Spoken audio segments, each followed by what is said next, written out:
கனியை பிழிந்திட்ட சாரே எங்கள் கதியில் உயர்ந்திட யாம் பெற்ற பேர். தனிமை சுவையுள்ள சொல்லை எங்கள் தமிழிலும் வேறெங்கும் யாம் கண்டதில்லை. நனியுண்டு நனியுண்டு காதல் தமிழ் நாட்டினர் யாவருக்குமே தமிழ் மீதில் உயிர் தமிழை வணங்கி மகிழ்கின்றேன். புதுக்கோட்டை மாநகரிலே கம்பன் கழகத்தினுடைய 49ஆம் ஆண்டு விழா 10 நாட்கள் மிக சிறப்பான முறையிலே நடந்து கொண்டிருக்கிறது.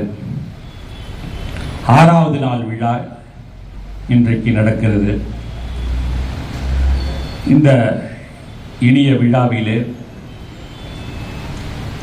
கவிதை நடையிலே அருமையானதொரு வரவேற்புரையை ஆற்றியிருக்கின்ற இயல் தமிழ் வேந்தன் அவர்களை வணங்குகின்றேன்.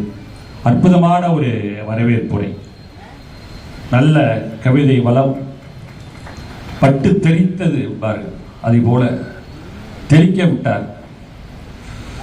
இங்கே வந்திருக்கக்கூடிய இந்த தொகுதியினுடைய சட்டமன்ற உறுப்பினர், தொழில் ரீதியாக என்னோடு தொடர்புடையவர், அதாவது மருத்துவர். நான் ஒரு மருத்துவர், அவரும் ஒரு மருத்துவர். அவர் முன்னாள் அரசு மருத்துவர், நான் இப்பொழுதும் அரசு மருத்துவர்.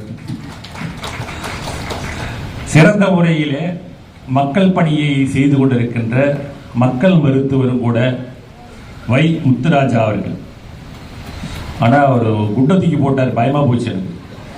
கம்பன் கண்ட சன்மார்க்கம், அதை பற்றி நம்ம டாக்டர் பேச வந்திருக்கிறாரு, அப்படி இப்படின்னு ஆகாவோன்ட்டார். உள்ளபடியே சொன்ன அவர் சம்பத்குமார் சொன்னார் பேசும்போது, இந்த தலைப்பை அவர்கள் கேட்டு வாங்கிய போது நான் இஎஸ்ஐ என்னுடைய டிஎம்எஸ். இஎஸ்ஐங்கிறதுல அதிக வேலை இருக்காது, ஓரளவு தான், கொஞ்சம் இந்த கடுமையான வேலை இருக்காது. ஆனால் director of medical and rural health services என்ற பொறுப்பை ஏற்ற பிறகு இது கொஞ்சம் கடினமான வேலை. தமிழ்நாட்டில் இருக்கக்கூடிய அரசு மருத்துவமனைகள் அத்தனையும் நம்முடைய கட்டுப்பாட்டின் கீழ் வரக்கூடியது. அப்படிப்பட்ட பணியை நான் மேற்கொண்ட அந்த தருணத்திலே கம்பன் கண்ட சன்மார்க்கம் என்ற ஒரு தலைப்பை தந்துவிட்டு, சத்தியமா சொல்றேன், நேற்றுக்கு நைட்டு ட்ரெயின் ஏற வரையிலும் அந்த உள்ள போய் படிக்கிறதுக்கு நேரமே இல்லை. ஏனென்றால் என்னுடைய அலுவலகத்திலே நான் முடித்து விட்டு வீட்டிற்கு கிளம்பும் போதே மணி 7:30 ஆகிடும். சென்னையில் டிராஃபிக் ஜாம், அதாவது அந்த நெருக்கடி, போக்குவரத்து நெருக்கடி